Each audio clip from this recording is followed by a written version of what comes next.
This one at last is bone of my bones and flesh of my flesh.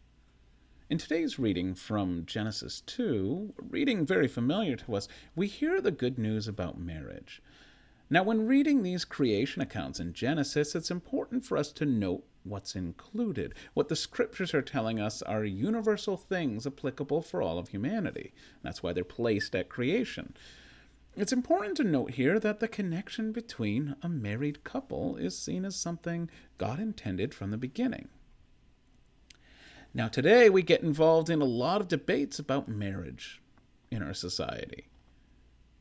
But fundamentally, and even at the heart of those debates, it's important for us to know the gift that marriage is to us. The story in Genesis portrays an attitude of relief in the man as he encounters the woman. Relief that he has finally found someone to share life with, to become one flesh with, as the reading says. The connection between a husband and wife is not portrayed as just a functional thing to fill the purpose of populating the earth. Rather, it's portrayed as something valuable in itself, from which that purpose flows.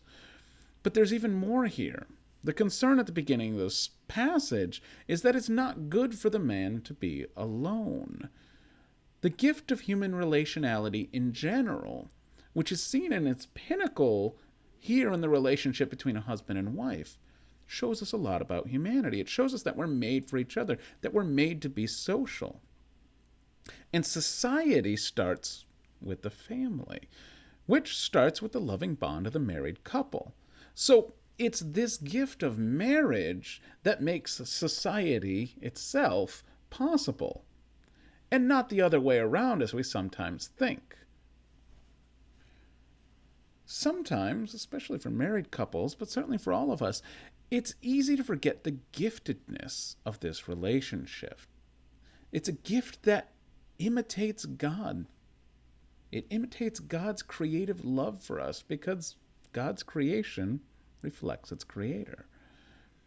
And also we're told later in Scripture in Ephesians that this relationship imitates Christ's love for his church. So it images redemption just as it images creation. So let's today, no matter what state of life we may be called to, let's today give thanks for the goodness of this life-giving and life-sharing relationship.